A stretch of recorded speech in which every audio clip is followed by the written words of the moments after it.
Hello সিনে lovers, নতুন মুভির রিভিউতে আপনাকে স্বাগতম। আজকের যে মুভিটির রিভিউ আমি করতে চলেছি তার নাম মিরাই। আর মিরাই কোনো সাধারণ স্থান নয়, কোনো ব্যক্তির নাম নয়। মিরাই হচ্ছে একটি অস্ত্রের নাম। আর এই অস্ত্রই শুধুমাত্র পারবে নায়ককে সেই শক্তি দিতে যেই শক্তির মাধ্যমে সে ভিলেনের বিপরীতে যুদ্ধ করতে পারবে। তো কনসেপ্টটি একটু নতুন, but as a Indian superhero মুভিটি বেশ দমদার ছিল। 60 কোটি বাজেটের এই মুভিটির ভিএফএক্সের কাজ বলেন, কালার গ্রেডিং বলেন বা এর স্ক্রিন প্লে, সেটা অনেক ভালো ভালো মুভি, অনেক বিগ বাজেটের মুভির চেয়েও ফার বেটার। আপনি যদি বলেন যে ওয়ার 2 মুভি বা আদার্স রিসেন্টলি যে সকল ভিএফএক্সের ভালো কাজ হয়েছে যেই ধরনের মুভিগুলোতে, তার চাইতে far better, far realistic movie লেগেছে এই মুভিটি আমার কাছে। আর এখানে মূল চরিত্রে যে রয়েছে তেজা সাজ্জা, সে ভেদার ক্যারেক্টারটি প্লে করেছে। তার চরিত্রটির কথায় পরে আসি, আমি আগে এই মুভির একটু প্লট আপনাকে জানিয়ে দিই। প্লটটি অনেকটা এরকম যে এমন একটি শক্তি রয়েছে যে শক্তি পেলে অমরত্ব অর্জন করা যাবে বা এই ধরনের কিছু, যেটা হয়তোবা সনাতন ধর্মীয় ম্যাথোলজিতে রয়েছে। এই বিষয়টা আমি খুব একটা জানবো না, আমার না জানারই কথা। তো এই শক্তিটি 9টা গ্রন্থে মানে 9টা গ্রন্থে লুকায়িত করা ছিল। আর এই 9টি গ্রন্থের রক্ষাকারী হিসেবে 9 জন বিশেষ বিশেষ লোকজনের হাতে ছিল সেই বিষয়টি। তবে আম্বিকা, যিনি শ্রেয়া সারান এই ক্যারেক্টারটি প্লে করেছে, সে হচ্ছে নায়কের মাতা। সে হঠাৎই ভবিষ্যতে দেখতে পায় যে এমন একজন আসবে যার নাম মহাবীর লামা, সে এই 9টি গ্রন্থের উপরে কবজা পাওয়ার চেষ্টা করবে। তো এই ভবিষ্যৎবাণীর থেকেই সে নিজের সন্তানকে কাশিতে রেখে আসে, আর সে নিজের সন্তানই হয়ে ওঠে নায়ক। আর নায়ক বাস্তবের বিরুদ্ধে মানে সকল কাজ করে নিজেকে প্রমাণিত করে যে সে একজন হিরো, বাট সে নিজের শক্তি জানে না। আর এরপরে তার সাথে ভিলেনের যে মুখোমুখি হওয়ার বিষয়, সেটা কিভাবে হয় সেটা আপনারা মুভি দেখলে বুঝতে পারবেন। এখানে মহাবীর লামার চরিত্রটি প্লে করেছে মাঞ্চু মনোজ।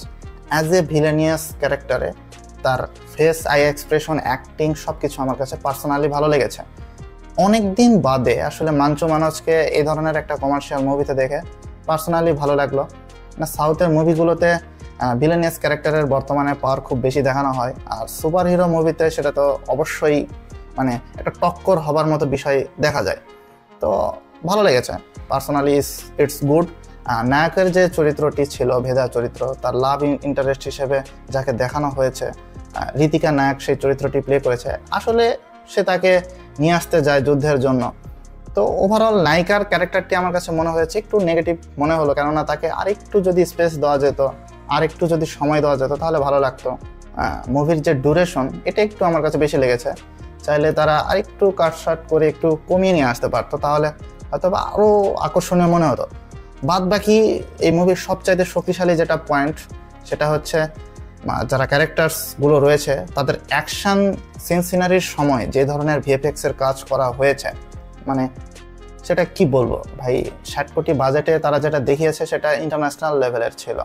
তো ইন্টারন্যাশনাল লেভেলের এর কারণে বলছি যে প্রতিটি ম্যাজিক বলেন, প্রতিটি পাওয়ার তারা এত সুন্দরভাবে দেখিয়েছে, মানে রিয়েল স্পটের উপর শ্যুট করার পরে সেখানে ভিএফএক্সের কাজ করেছে এরকম মনে হচ্ছিল।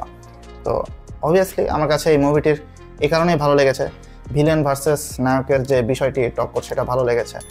জয়রামের যেটুকু অভিনয় ছিল, সে তার অভিনয় খুব সুন্দরভাবে দেখিয়েছে। তো কার্তিক গাট্টামনেনি, সে একটা মাইথোলজি কাহিনীর উপরে ধর্মীয় যে বিষয়বস্তু খুব সুন্দরভাবে ব্লেন্ড করেছিল।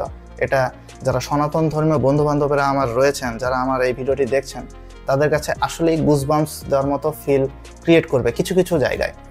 আর এখানে বলে রাখি, এটা কোনো স্পয়লার না, আপনার একটা কেমিও পেতে চলেছেন এই মুভিতে। এই কেমিওটি বেশ আমার কাছে ভালো লেগেছে এবং অনেকটা মিস্টিরিয়াস লেগেছে। তো আশা করা যাচ্ছে, যেহেতু মিরাই মুভিটি বক্স অফিসে একটা ভালো দমদার পারফরমেন্স করেছে, তো সেদিক থেকে সেকেন্ড পার্ট আসার একটা খুবই সম্ভাবনা রয়েছে। তো দেখা যাক, সেটা সামনে আসলে তো খুবই ভালো। আপনি যদি চান এই মুভিটি নিঃসন্দেহে এনজয় করতে পারেন। প্রথম থেকে দর্শককে কানেক্ট করার মতো মুভি এটা। দেখলে খারাপ লাগবে না, ভালো লাগবে। একটা সময় আসার পরে আপনার মনে হবে যে এরপরে কি হবে একটু দেখি। তো overall it's a good package, আমার কাছে পার্সোনালি ভালো লেগেছে। আর এই মুভিটিকে আমি রেটিং দেবো 3.5 আউট অফ 5। চাইলে এই মুভিটি আপনিও এনজয় করতে পারেন। আর এই মুভিটির সম্পর্কে আপনার যে কোনো মতামত, এই মুভিটির ক্যারেক্টার, হিরো, ভিলেন সম্পর্কে যে কোনো কথা অবশ্যই নিজের কমেন্ট বক্সে জানিয়ে দেন।